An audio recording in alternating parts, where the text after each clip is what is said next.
Hi, പുതിയൊരു വീഡിയോയിലേക്ക് എല്ലാവർക്കും സ്വാഗതം. ഇന്ന് നമ്മൾ മൂന്നാർ യാത്രയുടെ രണ്ടാമത്തെ വീഡിയോ ആണ് കേട്ടോ ചെയ്യുന്നത്. നമ്മളെല്ലാവരും സ്റ്റേ ചെയ്യുന്ന ഹൈഡ് ഔട്ട് ബംഗ്ലാവ് എന്നാണ് അതിന് പറയുന്നത്. അവിടെ എത്തിയിട്ടുണ്ട്. ചുറ്റിനും ഏലക്കാടുകളാണുള്ളത്.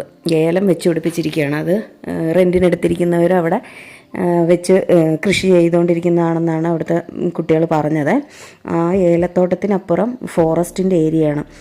നിറച്ചും പക്ഷിമൃഗാദികളും ഒക്കെ ഉണ്ട്. നമ്മൾ നിൽക്കുമ്പോൾ തന്നെ ഒരു മലയണ്ണാനെയൊക്കെ കാണാൻ പറ്റി.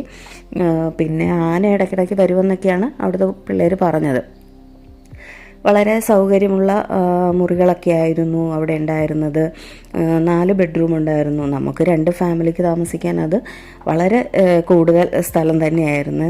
നല്ല ഭംഗിയായി ഒരുക്കിയിട്ടുണ്ടായിരുന്നു അവർ. എല്ലാ റൂമും അറ്റാച്ച്ഡ് ബാത്റൂമോട് കൂടിയതായിരുന്നു.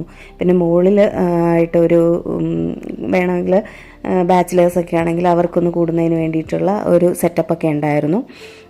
ഭിത്തികളിലെല്ലാം കണ്ടോ ഓരോ ഫോട്ടോസൊക്കെ ഉണ്ടായിരുന്നു. നല്ല ഭംഗിയുള്ള ചിത്രങ്ങളൊക്കെ ആയിരുന്നു കേട്ടോ എല്ലാം. അങ്ങനെ 4 മുറികൾ ഞാൻ നിങ്ങളെ ഒന്ന് കാണിക്കുകയാണ്. ഒരു ഡൈനിങ് ഏരിയ ഉണ്ടായിരുന്നു.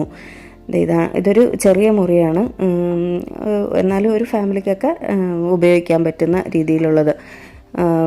പിന്നെ അവിടുത്തെ കിച്ചൺ, ഞങ്ങൾ വൈകിട്ടത്തെ ഫുഡ് അവിടെ തന്നെ പാകം ചെയ്യാമെന്നൊക്കെ തീരുമാനിച്ചിട്ടുണ്ടായിരുന്നു കേട്ടോ. അങ്ങനെ നീതു സാധനങ്ങളൊക്കെ ആയിട്ടായിരുന്നു വന്നത്. ചിക്കൻ ഇവിടെ വന്നപ്പോഴത്തേക്കും നമ്മുടെ സ്റ്റേയിലുള്ള കുട്ടികൾ വാങ്ങിച്ചു തന്നതാണ്. ചിക്കനും പൊറോട്ടയും എല്ലാം ആയിരുന്നു ഉണ്ടായിരുന്നത്. പിന്നെ ചപ്പാത്തി കൂടെ വാങ്ങിച്ചിരുന്നേ. അപ്പോൾ ചിക്കൻ കുറച്ചെടുത്ത് വറുക്കാം, കുറച്ച് കറി വയ്ക്കാം എന്നൊക്കെ പറഞ്ഞ് നീതു തന്നെയാണ് എല്ലാം ചെയ്യുന്നത്. ഞങ്ങൾ ഹെൽപ്പ് ചെയ്ത് അങ്ങനെയൊക്കെ നിൽപ്പുണ്ട്. സവാളയൊക്കെ അരിഞ്ഞൊക്കെ കൊടുത്തു ഞങ്ങൾ. കുഞ്ഞനായിരുന്നു ചിക്കൻ കറി വയ്ക്കുന്നുണ്ട് കേട്ടോ. അപ്പോൾ ഗ്യാസ് ഇല്ലാത്തതുകൊണ്ട് നമ്മൾ മണ്ണെണ്ണ സ്റ്റൗവിലായിരുന്നു അത് കറിയൊക്കെ വെച്ചത്. പിന്നെ ഇൻഡക്ഷൻ കുക്കറുണ്ട്, അതിൽ നമുക്ക് വെള്ളം തിളപ്പിക്കാനോ അങ്ങനെയൊക്കെയല്ലേ പറ്റത്തുള്ളൂ. അപ്പോൾ അതെല്ലാം അവിടെ നടന്നുകൊണ്ടിരിക്കുകയാണ്. ദേവൂട്ടനും കുഞ്ഞുകൂട്ടനും കൂടെ ഇടിയൊക്കെ പിടിച്ച് അങ്ങനെ നടപ്പുണ്ട് കേട്ടോ. അവർക്ക് ശരിക്കും ഇഷ്ടമായി അവിടുത്തെ ആ സൗകര്യങ്ങളൊക്കെ. അവർക്ക് ഓടിക്കളിച്ച് നടക്കാൻ പറ്റിയ സൗകര്യം ഉണ്ടായിരുന്നു.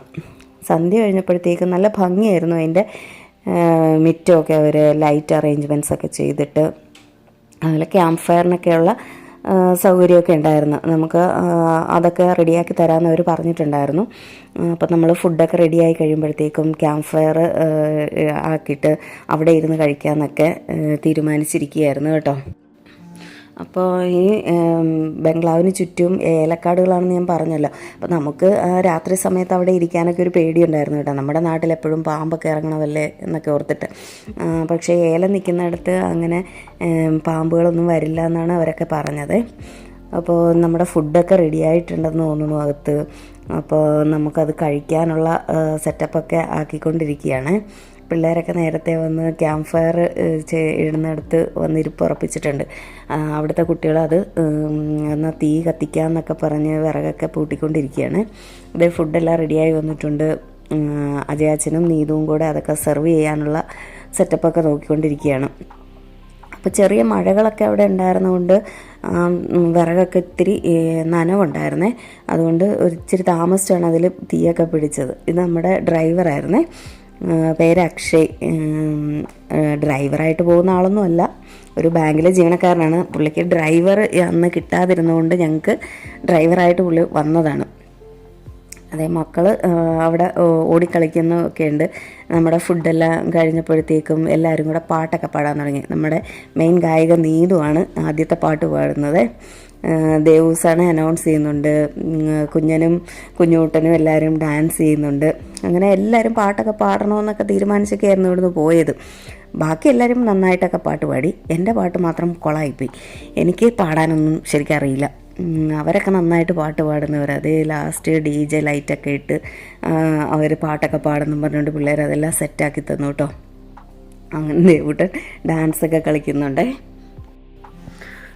ഇനി രാവിലെ നമ്മൾ അവിടുന്ന് ചെക്കൗട്ട് ചെയ്യാമെന്നുള്ള തയ്യാറെടുപ്പിലാണ്. എല്ലാം ബാഗൊക്കെ പാക്ക് ചെയ്ത് വണ്ടിയെ കയറ്റി അങ്ങനെ നമ്മൾ പോകാമെന്ന് തീരുമാനിച്ചു. അപ്പോൾ രാവിലെ തന്നെ ചെക്കൗട്ട് ചെയ്ത് പോയെന്നാൽ നമുക്ക് ഈ ബാക്കിയുള്ള സ്ഥലങ്ങളും കൂടെ കവർ ചെയ്ത് വീട്ടിലോട്ട് പോകാമല്ലോ.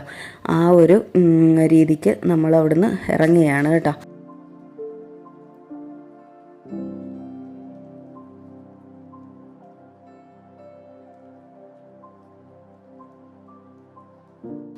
നമ്മൾ മാട്ടുപ്പെട്ടി ഡാമിലോട്ടാണ് കേട്ടോ പോരുന്നത്. ശരിക്കും മാട്ടുപ്പെട്ടി ഡാം അടച്ചിട്ടിരിക്കുന്നതുകൊണ്ട് ഒരു വശം വെള്ളവും മറുവശത്ത് തീരെ വെള്ളമില്ലാതെയും കിടക്കുകയായിരുന്നേ. നമ്മൾ അവിടുന്ന് നേരെ ഹിൽ സ്റ്റേഷനിലോട്ടാണ് പോയത്. ഹിൽ സ്റ്റേഷനിലോട്ട് പോകുന്ന വഴിക്ക് കുരങ്ങുകളെയൊക്കെ കണ്ടപ്പോഴത്തേക്കും ഒന്ന് വീഡിയോ എടുക്കാമെന്ന് വിചാരിച്ചു. നല്ല രസമുണ്ട് അവരുടെ ആ ചാട്ടവും മറിച്ചിലും ഒക്കെ കാണുന്നതായിട്ട്. അപ്പോൾ എല്ലാവരും കൂടെ വന്ന് കുഞ്ഞൂട്ടൻ കുറേ നേരം കുരങ്ങിനെയൊക്കെ നോക്കുന്നത്. അങ്ങനെ ഞങ്ങൾ വീണ്ടും ഹിൽ സ്റ്റേഷനിലോട്ട് നടക്കുകയാണ്. നടന്നു പോകുന്ന വഴിക്ക് 2 കുതിര ഉണ്ടായിരുന്നു. അത് സവാരിക്കൊക്കെ ഉപയോഗിക്കുന്നതാണെന്ന് തോന്നുന്നു. അപ്പോൾ അതിനെ അവിടെ കെട്ടിയിട്ടിരിക്കുകയായിരുന്നു. പിന്നെ ഹിൽ സ്റ്റേഷനിലേക്ക് പോകുന്ന വഴിക്ക് 2 വശത്തും നിറച്ച് കടകളായിരുന്നു. എന്നാൽ നല്ല വൃത്തിയിലായിരുന്നു അവർ ആ പരിസരമൊക്കെ എല്ലാം അടിച്ച് തൂത്ത് ചന്ദനത്തിരിയും കുന്തിരികത്തിരിയൊക്കെ പുകച്ച് ഒരു പ്രത്യേക വാസനയായിരുന്നു അതിൽ. കുട്ടികൾക്കുള്ള ടെഡി ബിയറും അങ്ങനെയുള്ള ഒത്തിരി സാധനങ്ങളൊക്കെ ഉണ്ടായിരുന്നു. അപ്പോൾ ദേവുടിനൊരു പാവയെ വേണമെന്ന് പറഞ്ഞു. അങ്ങനെ അത് പാവയെ വാങ്ങിച്ചു കൊടുക്കുകയാണ് കേട്ടോ. ആൾക്ക് കുറേ പാവകളുടെ ശേഖരമുണ്ട്, എന്നാലും പിന്നെയും കാണുമ്പോൾ വേണം. അങ്ങനെ അവൾക്ക് വേണമെന്ന് പറഞ്ഞിട്ട് അതൊക്കെ ഒരെണ്ണം വാങ്ങി. പിന്നെ ഞങ്ങൾ ഹിൽ സ്റ്റേഷനിലോട്ട് കുറച്ചുകൂടെ നടക്കണം. അവിടെ ചെന്ന് കഴിഞ്ഞപ്പോഴത്തേക്കും ഒരു ഗോവണിയിൽ കൂടെ കയറി നിന്ന് നമുക്ക് ഏറ്റവും താഴ്വാരം മൊത്തം കാണത്തക്ക രീതിയിലുള്ള ഒരു സംവിധാനം ഉണ്ടായിരുന്നു. അങ്ങനെ ഞങ്ങളെല്ലാവരും അതിൻ്റെ മുകളിൽ കയറി നിന്ന് താഴത്തോട്ട് നോക്കുമ്പോൾ നല്ല ഭംഗിയാണ് കാണാൻ. ആ മൂന്നാർ പട്ടണം മുഴുവൻ കാണാമെന്നാണ് പറയുന്നത്. നല്ല ഭംഗിയുണ്ടായിരുന്നു. അവിടുന്ന് പിന്നെയും താഴത്തോട്ട് ഇറങ്ങാനുള്ള സൗകര്യം ഉണ്ടായിരുന്നു. അങ്ങനെ ഞങ്ങളെല്ലാവരും കൂടി താഴ്വാരത്തിലോട്ട് കുറച്ച് ഇറങ്ങി ചെന്നു കുറച്ച് ഫോട്ടോസൊക്കെ എടുത്തു. അതിനുശേഷം തിരിച്ചവിടുന്ന് പോരുകയാണ് കേട്ടോ. എത്ര കണ്ടാലും മതി വരാത്ത രീതിയിലുള്ള ഭംഗിയാണ് മൂന്നാറിന്. അത് നല്ല കോടയും ഒക്കെയുള്ള സമയമായിരുന്നു. അവിടെ ഉണ്ടായിരുന്നു ഒരു കുരങ്ങ് കേട്ടോ. അതെന്തോ ഈ കോണില്ലേ അത് കഴിച്ചുകൊണ്ടിരിക്കുകയായിരുന്നേ. അങ്ങനെ നമ്മൾ അവിടുന്ന് ഫുഡ് കഴിക്കാനായിട്ട് മൂന്നാർ ടൗണിലുള്ള ഗുരുഭവൻ ഹോട്ടലിലോട്ട് വീണ്ടും എത്തി കേട്ടോ.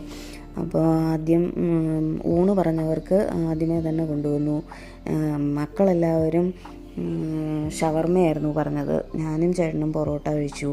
അങ്ങനെ ഊണ് കഴിച്ചതിന് ശേഷം ഞങ്ങൾ റോസ് ഗാർഡനിലോട്ടാണ് പോയത്. റോസ് ഗാർഡനകത്ത് കയറിയപ്പം വളരെ ഭംഗിയായിരുന്നു കേട്ടോ. നിറച്ച് പൂക്കളും ചെടികളും, അത് റോസാ പുഷ്പങ്ങളും അതുപോലെ ഡാലിയ, നമുക്കറിയാൻ പറ്റാത്ത ഒത്തിരി പൂക്കളുണ്ടായിരുന്നു കേട്ടോ. നല്ല ഭംഗിയായിരുന്നു അതെല്ലാം കാണാൻ. നമ്മൾ വീട്ടിൽ വെച്ചെന്നാലൊന്നും അതേ രീതിയിലാവില്ല. അവിടെ ഒരു ലവ് ഷേപ്പിൽ വെർട്ടിക്കൽ ഗാർഡനൊക്കെ സെറ്റ് ചെയ്തിട്ടുണ്ടായിരുന്നു. നല്ല ഭംഗിയുണ്ടായിരുന്നു. ഞങ്ങളെല്ലാവരും അവിടെ ഇരുന്ന് ഫോട്ടോസൊക്കെ എടുത്തു കേട്ടോ. അത് എത്ര കണ്ടാലും മതി വരാത്ത രീതിയിലായിരുന്നു പൂക്കളൊക്കെ. ഇവിടുന്ന് ഇറങ്ങി നമ്മൾ നേരെ തിരിച്ച് വീട്ടിലോട്ട് തിരിക്കാമെന്നാണ് വിചാരിച്ചിരുന്നത് കേട്ടോ. പിന്നെയും വൈകുന്ന മഴയൊക്കെ ആകും എന്ന് വിചാരിച്ചു. ഞങ്ങളങ്ങനെ ഇവിടുന്ന് വീട്ടിലോട്ട് തിരിക്കുകയാണ്. അപ്പോൾ ബാക്കി വിശേഷങ്ങളൊക്കെ ആയിട്ട് നമുക്ക് അടുത്ത വീഡിയോയിൽ കാണാം കേട്ടോ. അപ്പോൾ എല്ലാവരോടും ടാറ്റ.